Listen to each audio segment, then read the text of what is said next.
I'm Becca and welcome to my channel. Today I'm going to show you how to make this squashed bullseye cane. It's pretty much the name that I've come up with it. I found it in a magazine and I wanted to have a go of it, so I thought I'd do a tutorial on it and see whether if I could get it looking anything like the magazine. You'll see in the magazine that my colours are slightly different, and I'll talk you through all of that anyway, and then I'll go on to show you how to make a nice pendant just with a slice of it. So let's get started and I'll show you how to do it. So to make the cane, I've found this in a magazine that I got from the charity shop a while ago, and I'm wanting to make this cane here. It's probably better if I show you that one. And it's basically this, but it's made out of bullseye canes. Now I've not got the colours that it says in the magazine because it tells you to use Primo and Sculpey Primo clay, and I've not got those, so I've just tried to mix colours to the same sort of shade and colour of what they are using my Fimo. You need to create 3 different bullseye canes, and I'll go through the colours with you now. These are what I've got left over. So this one you've got in a bit more and then you might actually be able to see. There we go. Right, so this one's got something more of a limey green on the outside, and then it's got white, and then it's got this sort of like, let's say, a turquoisey, peacocky green, that sort of thing. Then these are just bullseye canes, so if you don't know how to make these, check out my bullseye cane video, but they're easy enough to make. All you do is you just wrap in clay in other colours. So each of these have got a predominant colour, which is going to be the colour in the centre, because that reduces less than what the outside ones do. So I'll just start off with the main colour and make it out. Then the next one is just a little bit darker than this one, but I think in the magazine it's just using the same colour that's what's in the centre, but I ran out of this colour when I was making the cane, so I just had to make something else. So this is probably a bit more tealy, I'd probably say, than the other one. It's a bit brighter than that one. And then so it's got the lime green in the centre, white, and then the teal, and then this one's just white in the centre, wrapped in red, and then wrapped in some more white, and that's all you need. Now these are the ones I've got left over that I'm going to try doing the other projects with, but I've already cut these up into the sections that I need. I've reduced them down. They're probably about, let's see, I can give you a reference of size of what I've done. And so I've reduced them all down roughly till about the same size, so yeah, they're about 3/4 of a centimetre, something like, verging on a centimetre. Some of them are a little bit thicker than the other ones, but you need 3 of each, and I've cut these to 4-inch sections just so that it were easier for me to cut up. So I've got my 3 sets, and you've got to basically line up these bullseye canes in the order that it says.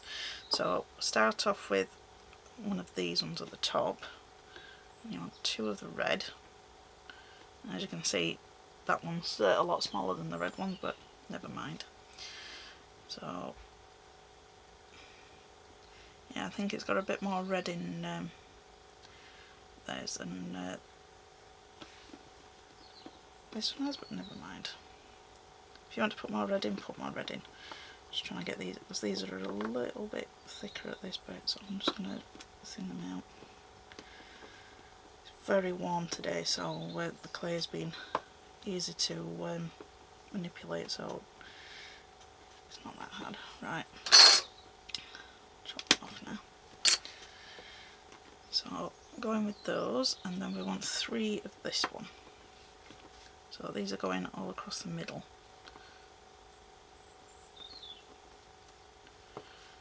Okay, and then we want the other 2 of the limey green ones. And then we want the last of the red. Okay, so now it says, what do we do here then? Turn on its point and squash straight down with your fingers. So I'm presuming it means this way, so we're going to get squidging. So make sure you've got the right colour at the top of what you want it to do. So I've got it laid flat, and this is the top part that we're doing. I'm going to just squash it like this. This is the only way I can think of doing it. I haven't thought of because it doesn't actually mention a sort of name of a cane for this one, so whatever I put in the description will be just what I'm going to end up deciding to call it. But you can use the side of your hands to do this, or you could actually use your rolling pin. Just keep flipping. Move the magazine out of the way because it's going to get in the way of the rolling. So you're wanting thin strips looking at it. Now, I suppose you could put it through your pasta machine, but I don't want to risk that just yet because it's not quite thin enough to be able to go through it. But let's see.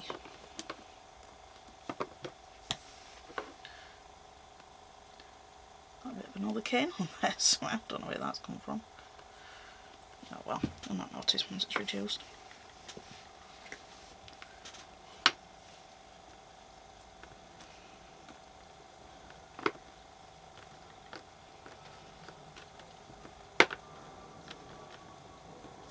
Okay, got that reduced now. I'm going to cut off these ends.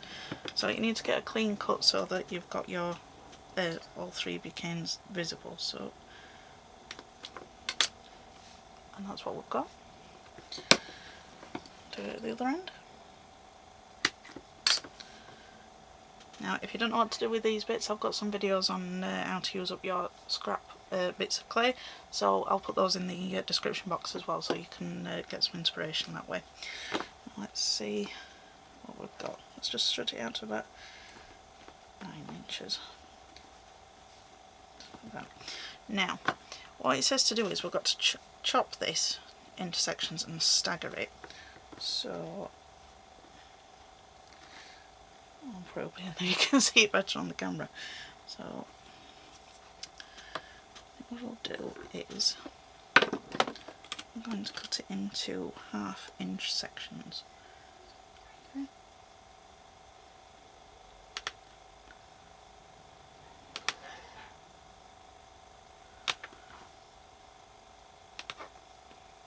Now obviously, depending on how big of a cane you want is how big a bullseye cane you start off with in the beginning.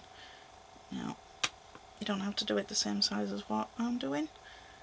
I've just gone a bit overkill on it because I wasn't trying to mix the colours, and then I thought, well, I've made them already, I might as well use it. So, but I've got the last bits that I can use it on something else anyway. So now what we've got to do is we've got the line at the top, and then I'm going to take each of the sections, and it says to stagger it, and then you put the next one back up where the original one is.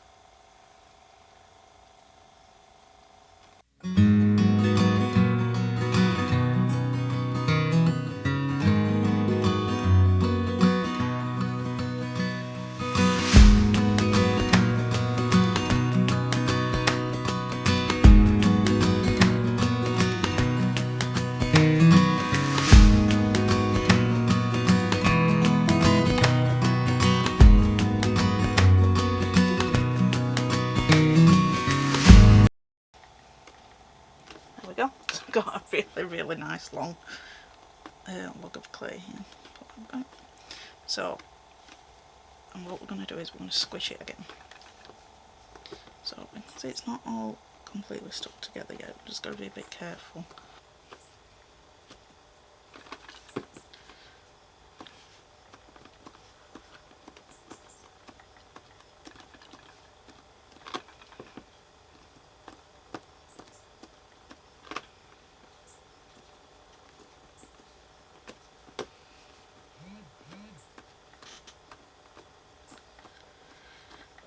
So I'm not wanting to keep it that high, you know, the height of it, so I'm going to squish it this way as well.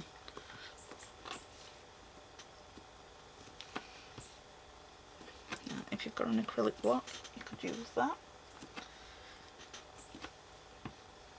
or you can just use your palm of your hand. Now, depending on what you're actually wanting to cut out of this, will be how much you reduce it down.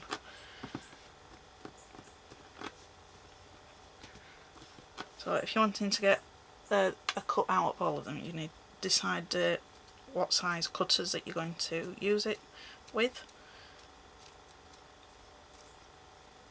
So if you reduce it too small, then one, it can go muddy, and then two, you might not get all the detail in that you've put the effort in making the cane to start with. And then what it says is we've got to round it off.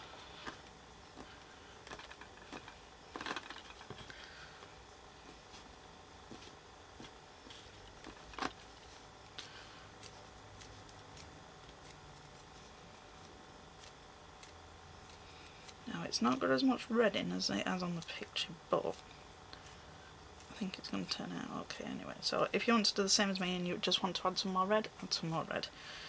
Looked, I think I just saw that there was quite a bit of white in it. I didn't bother putting a second round of red on when I was doing the bullseye canes. There we go. So I'm going to let this rest now, because it's very, very, very soft and I don't want to be taking any slices from it while it's this soft. So I'll go and pop it in the fridge for a bit and then I'll come back and we'll slice it. Right, so I've let it rest now, so it's firmed up a fair bit. Now as you can see, we've got a bit of distortion going off here, so I'm going to just cut down that bit there, and then I know I'm going to get a full clean cut. So yeah, it's not turned out exactly how I'd hoped it to, but it's still a nice pattern anyway, and what it is. You probably can't see the markings on it very well with the, so you can get the light up a bit better. Yeah, so when you can see it here, you can just see the lines coming down, so I think your middle ones definitely need to be lighter. And the red's come out more than I thought it would have done, but the this one's not got much red at the top either. So it's still usable, it's just it's not turned out exactly like what it is in the magazine. But that's not a problem, it's just a learning curve, so your own interpretations of it. So this is probably about 1.25 inches wide, so depending on what you're wanting to do with it, whether if you reduce it or you're keeping it this size. So what you can do is you could actually cut this up and turn it into cabochons. You could make some slabs out of it, you could cover beads with it, you could turn it into different shapes and make those into your beads as well. So let's just take one more slice. I'm going to get my bead markers. Now I sell these on my Etsy shop. They come in a set of 4, and I think they're £10 if I remember right for the set of 4. And this one's got 2.5 centimetres, millimetres, 5 millimetres, 7.5, and this is 10. So you've got a good range of colours going in there. So I'm just going to take the 7.5, and I'm just going to line it up to it. Now this is good for if you're wanting to make a few of the same thing and you just want them to get a uniformed thickness. So I'm just going to come down here. I can neaten up the circle. Now you could make this domed if you wanted. So yeah, we'll have a go doing that. Sorry for the lawnmower noise in the background, it's really hot in my studio and I can't close the doors because it's that warm, and I can't have the AC on because it's too noisy. So I do apologise if you can hear it going off in the background. So what you can see I'm doing, I'm just pressing it down at the edges just to round it off just a little bit. I'm just pressing it into the work mat. Now you could also use, whoop, knocking the light over and everything today. Right, so I've just got a gift card that's wrapped in paper, and I'm just going to smooth it, sorry for that noise, just pressing it up against it just to get it nice and rounded off, but it's more domed like now, you know, like it's got that curvature going around it, so it's not got like this sort of stark edge, that crisp edge to it. It's more of a smooth cabochon now rather than just a straight cut.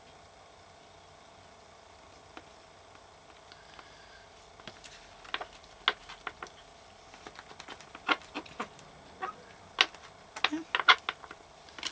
So I think because I want to get this lightened up in the middle, I'm going to add a rhinestone, I think. So I think I might use one of those.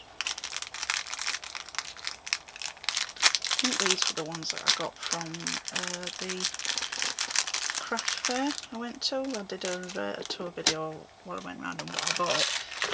So I'll link that in the description box for if you're interested in seeing what I got. So I've just got my rhinestone, and there's my, yeah, that's it. I'll give her a pencil with rubber on the end. Right, and then you just want to get some liquid clay, or if you've got some of this, but I've not got my UV lamp with me.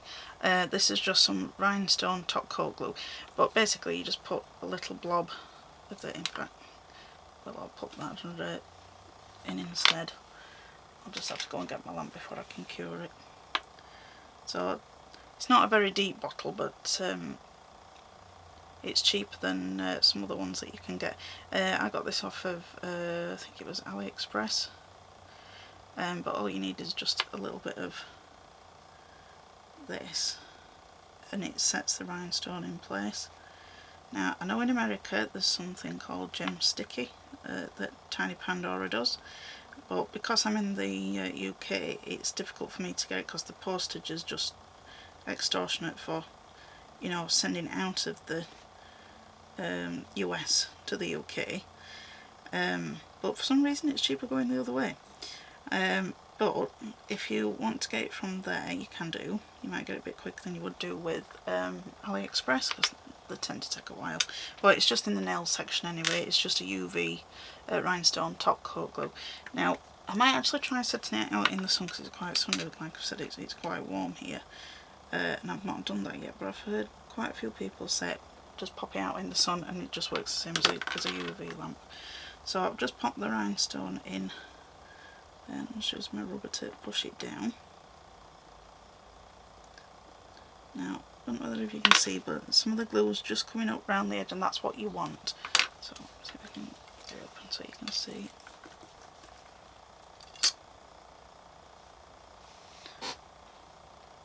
I don't know whether you can just about see. It's just coming out of the edges, and that's what you want for it to set nice and hard in place, because you want to make sure that it's just got that little grab to it. I will be putting some of the little bits of clay around it, but this stuff, once it sets, it goes like rock. So I'm just going to add a little bit there because that little bit's not got any on it. And it's not the full depth of this pot, it's probably about half of it, so it's a bit misconceiving, but it'll last you ages because you need very, very little of it. But like I say, it's in the nail section, you know, on all the apps, or like Timo and that sort of thing. So you'll find it on there. I think it's only a couple of pounds, something like that, including postage. So it's not bad at all. Right, so I'm going to go in and try and set this in the sun, and then if it doesn't, I shall get my UV lamp out and stop being lazy and go and find it. So I'll go and do that and I'll be right back. Right, so the sticky stuff worked and it cured in the sun, which I was quite pleased to find out. So what I'm going to do now is I'm just going to put some little bits around the outside of the rhinestone, just so that it's got that added insurance that it's going to stay where I put it. Now I'm just going to take some gold clay and I'm going to make some little teardrops. So not going to need much clay to do this bit. If you wanted to, you could always just put like a snake of clay just around the outside, but I'm doing it this way just so that it's got an added element to it. So I'm just whacking my clay up.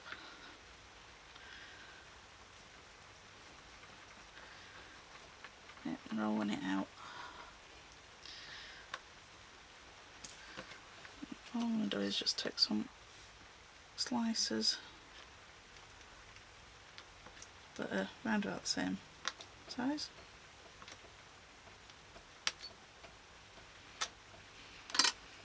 And I'm going to roll them into a ball, and then to make them into a teardrop, I'm just going to I'm going to press down on one side and roll it.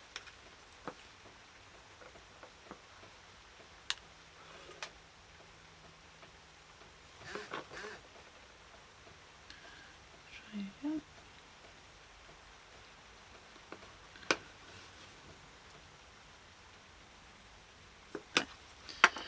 And then I'm just going to do that for 8 little teardrops. So I'll do them at 12, 3, 6 and 9, and then I will do them in between those just to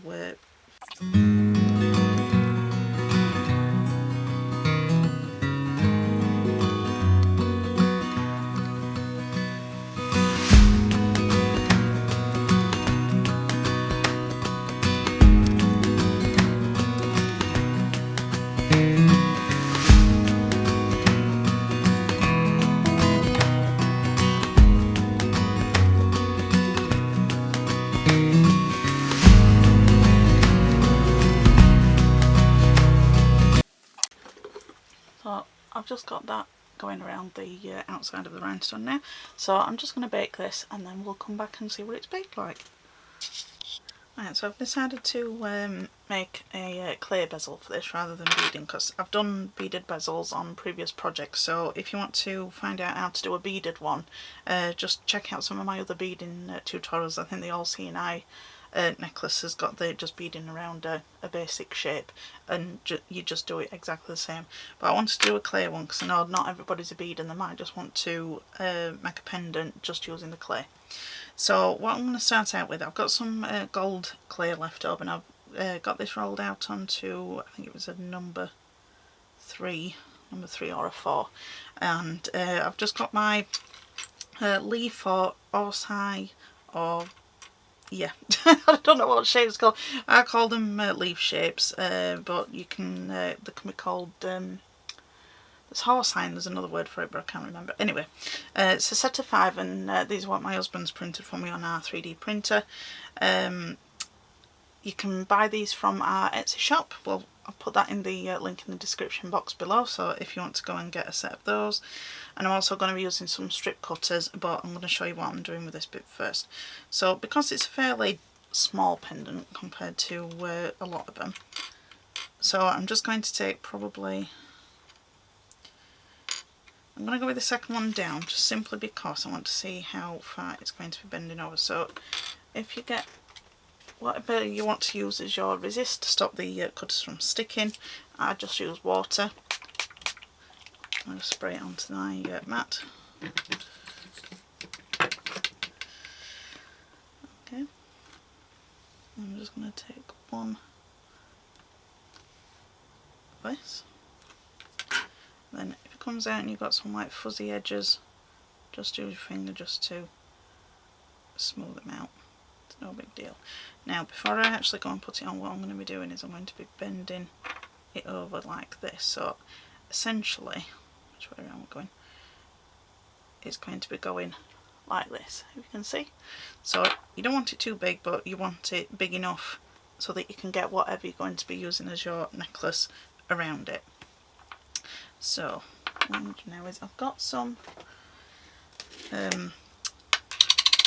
liquid clay. This is just a thicker one that I've mixed in some gold clay into it. Yeah, you know, just regular clay.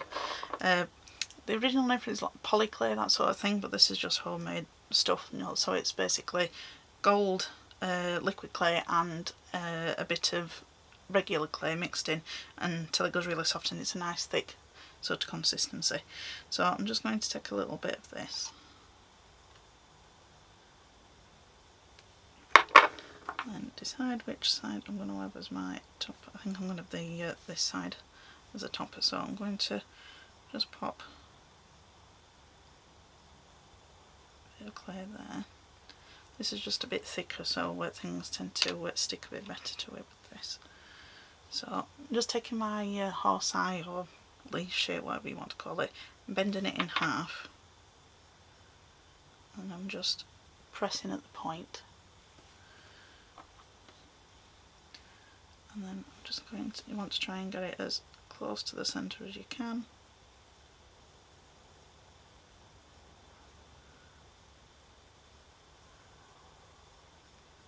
Okay, and I'm just going to push it in, and then we'll use, this is just a knitting needle. I'm just smoothing it down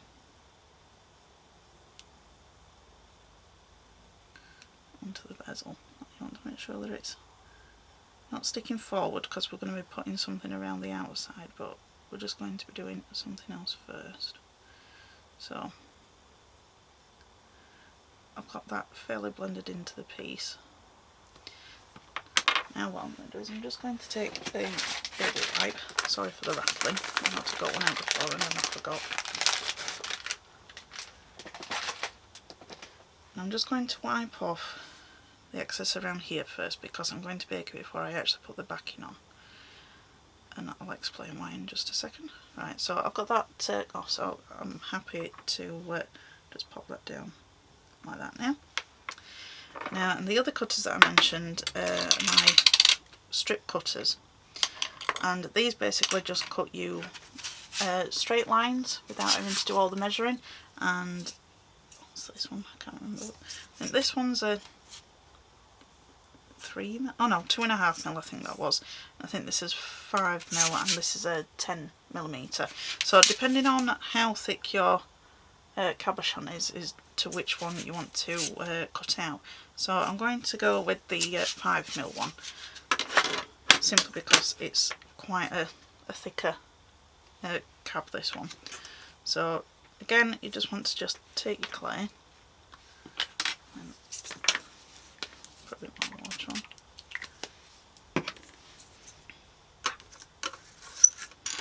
Sorry, I'm trying to make it not squeak on the glass. So I'm only going to need one piece to go around it, but this is just an easier way for you to actually get, say if you're wanting more than one strip at a time, then you can do it without having to do all the measuring, and you know that you're going to get the same thickness. Okay, so there we go, so we've got our edges. Right.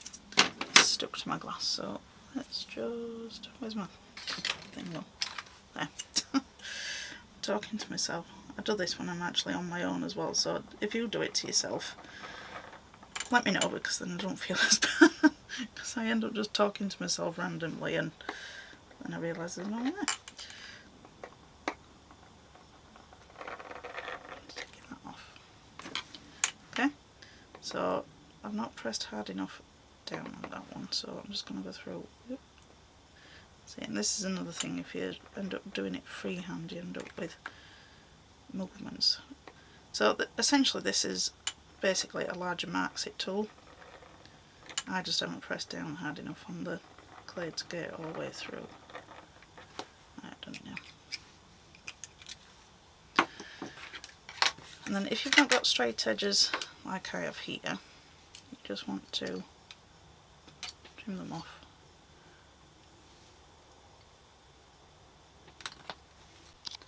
Okay, I'll let them cut out. So I'm just pulling them off. An idea to do that first, Becca. And what I'm going to do is I'm going to be going around now. I'm just going to see whether if I'll need, I will just need just a tiny little bit more of that one. So ideally you're better off rolling your clay out so it's the full width of it, but I'm going to show you how I'd deal with that. So I'm just pressing this little bit down because it's going to be going right up next to the I can't remember what it's called. Oh dear. Well, the bezel, or the bit at the top anyway, whatever you want to call it. And I'm just going to go around with some more with my clay. The reason I'm doing this is just because this is dry clay trying to stick to wet clay. So you need to have it, give it some bit of tackiness. All the way around.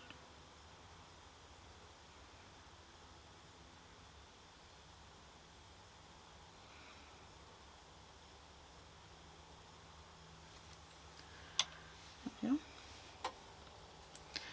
Then just take your strip, and you want it in line with the back piece so it's not protruding or anything.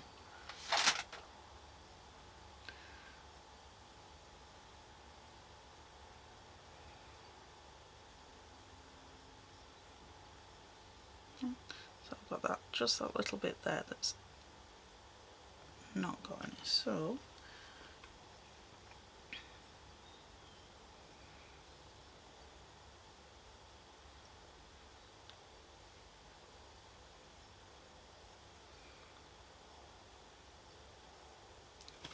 I'm going to put this down just a little bit, just so that I'm not fighting with as much clay.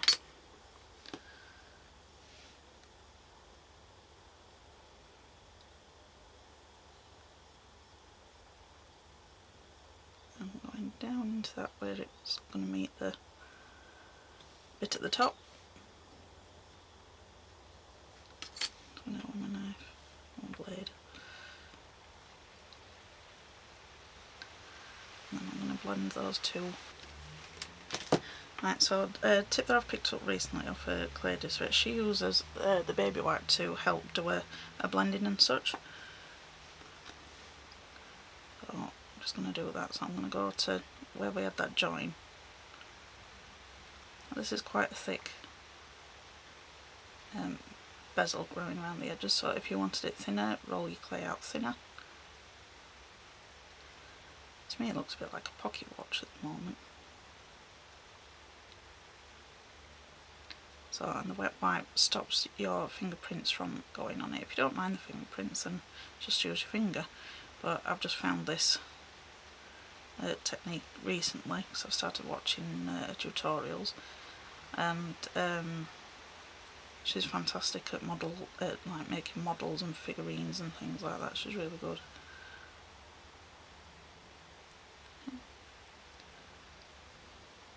And then, oh, I'm dropping it now. And then I'm just going to fill in just this little bit here because it's bothering me just a little. So let's take about a rough length of what it is. Ooh, measure it up. Now obviously I'm not going to need the full width of it, so I'm just going to trim a little bit off and then pop that up against there. Right, now this has gotten a bit squashed in the smoothing bit, so I'm just going to pop my knitting needle through it. It'll just open it back up.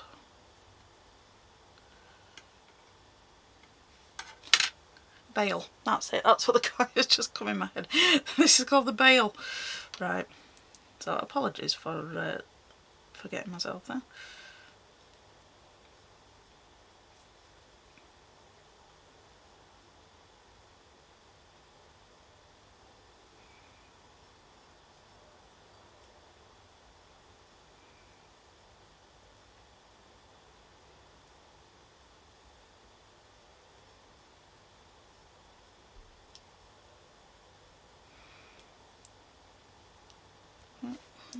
Let's get a little bit more of this and fill in those little cracks.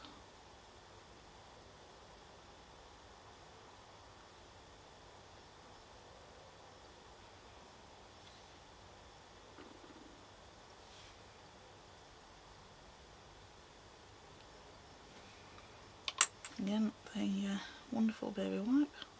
Just take it off where you don't want it.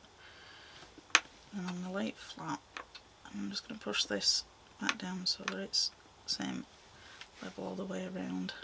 Because obviously with me blending it in, it's got it smushed a little bit.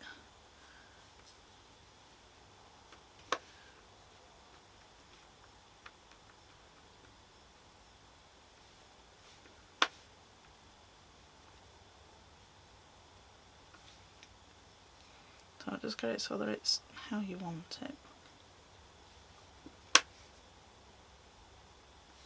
Now you could put some impressions on the bail. I'm just going to leave it as it is.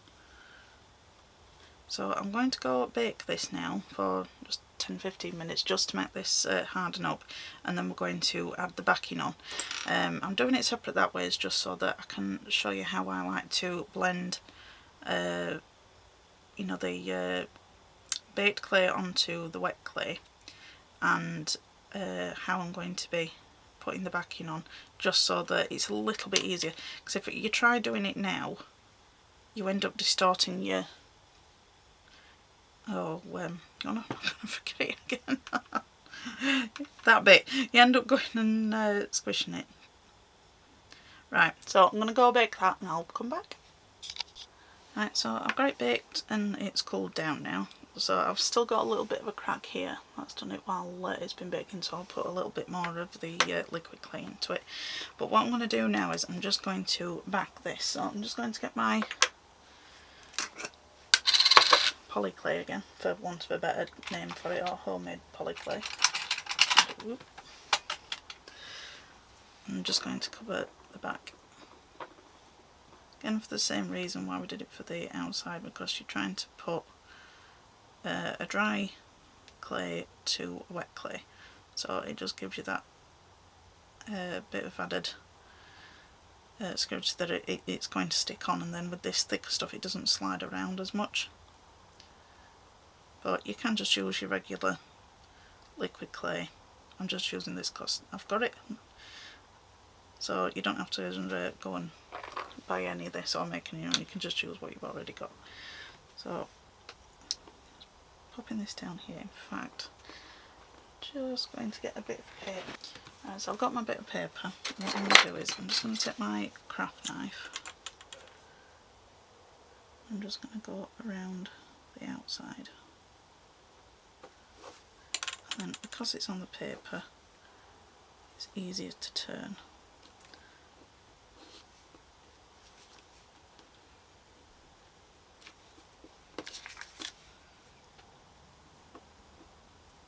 Okay, now obviously we can't go past that bit because we've got our veil.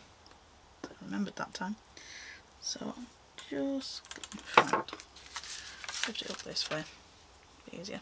So I'm going to cut this one from the back. There we go. Now don't worry about it if it's not neat or anything at this point. This is what I'm going to show you what I wanted to do. So I'm just pushing the wet clay into that gap so it bridges that area. So once it's baked it'll just be one cohesive piece.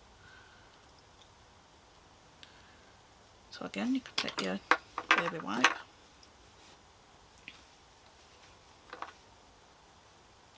around the edges, and you can smooth out your back as well if you want to get any fingerprints off. And the other thing you can do is you just take your craft knife and then you just scrape away any excess that you don't want on.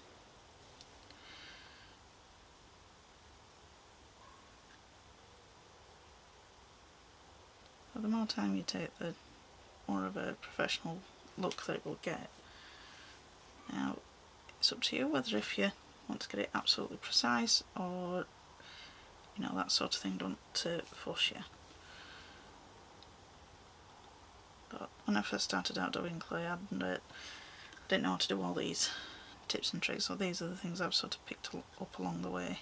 So like I said, this one with the baby wipe thing, it's something recently that I've learned. So you've never been doing this too long for you to learn something new. So I guess that's what I'm trying to say. So and then the other thing you can do is if you take you can either use a needle or you could use one of the metal straws that's easily available now, and you can just roll it along the edge and it will make it rounded so it'll match the front. And then when you get to this back bit here, just want to sort of I'm just trying to push this up here so it sort of bridges that little gap. Then mould this up to here. Now you can make impressions on the back of your clay, but I just wanted to try and keep this as basic as I could really. This is sort of just the easiest one, because if you're just starting out with clay, you've not got all the fancy tools, or you know, you're just wanting something quick and simple to make. So that's why I've just gone with the easy clay bezel. So there we go. I've got that nice and smoothed out around there. Now at the front, now that it's painted, I'm not too keen. Right, so what I'm going to do, I'm going to fill in that little bit of a gap.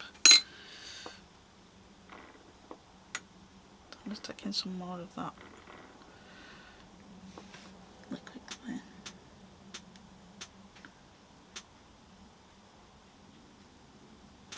Now, and because I'm going to go there, rather than wiping the excess around, I'm just going to go around the entire piece. Because now that it's baked, if I just go and put an extra layer on that bit, that bit's going to bake slightly a different colour. So I'm going round. Don't worry that you're getting it on your cab just about now, because I'm just going to wipe it off once I've done.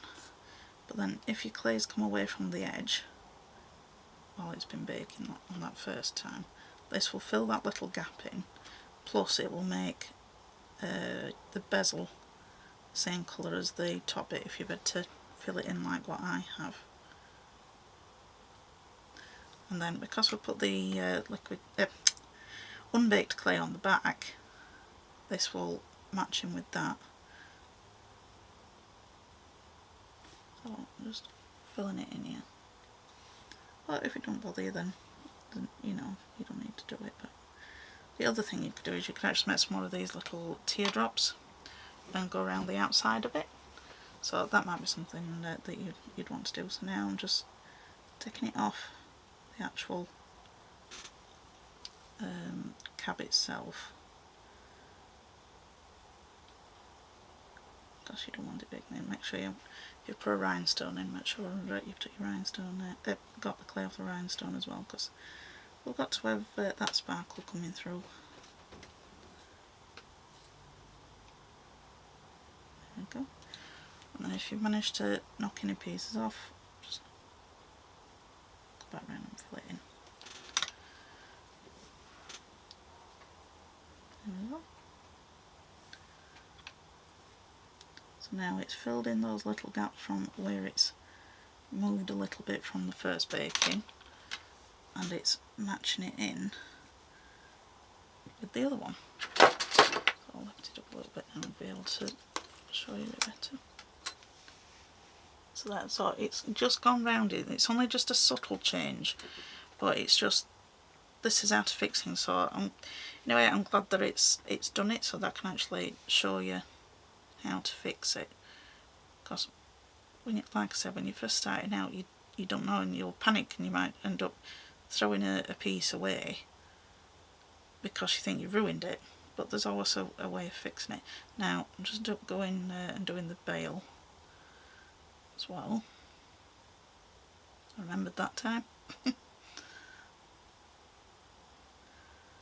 we go. I just don't want that being a different colour as well. Well, maybe you do. You might want it to be different shades, but I don't on this piece. So again, that's up to you. Okay. So I'm going to go and bake this for the final time, and then I'll come back and I'll put it on a necklace. Right, so it's all baked now, and as you can see I've put some added detail going on the outside of it. Rather than just turning it into teardrops, I've just used little balls, and then I use my ball tool, if I can find it. Anyway, a ball tool, whatever it is, just a needle. And all I did was I just popped it in place. I give it all a coat of liquid Fimo, which is really clear when it's baked. And I put the little dots on like we did for around the rhinestone in the centre. I just kept going until I'd filled in the space, and then just pushed it in with a ball tool, or you could use a knitting needle. It's just the same, you just one of your bigger ones just to put it in. So it looks a bit like a pocket watch now, so I'm happy with it now. I've put the added detail around it. Now all I'm going to do is I'm going to put this onto a simple cord necklace. I've been doing necklaces for my son's Christmas fair for the past few years, and these are just what's left over. Now, they do come with a little bit of chain on, but it won't go through the hole with it on. Not with the hole big enough, but you can just use it as it is. If you want to put, if you've got them and you've got the chain back on, chain left on, you can take it off and then just pop it back on, because you can open up one of the rings and just pop it on that way. So then just, there we go, and there you've got your lovely pendant. So zoom out now, you've seen the inside of it. So I hope you've enjoyed that, and I know it didn't turn out the exact same colours as what the magazine cane did, but I'm happy with it anyway. Next time I make this one, I'll definitely make sure that the middle colours are lighter, because it's surprising, you know, your colours change from when you're reducing down polymer clay into smaller canes. So you never know exactly what it's going to turn out like. So with this being my test run, I know next time I've got to make the ones that are going in the middle a lot lighter. So if you've got any questions, pop them in the comments, I'll be happy to answer them. If you're wanting to have a look at any of the Marxit tools or cutters or anything that I've mentioned that I sell in my Etsy shop, the link will be in the description box below. And if you've liked the video, if you could give me a thumbs up, that'd be appreciated. And if you've not subscribed, if you consider subscribing, that would be appreciated too. So thanks for watching, and I'll see you next time. Bye!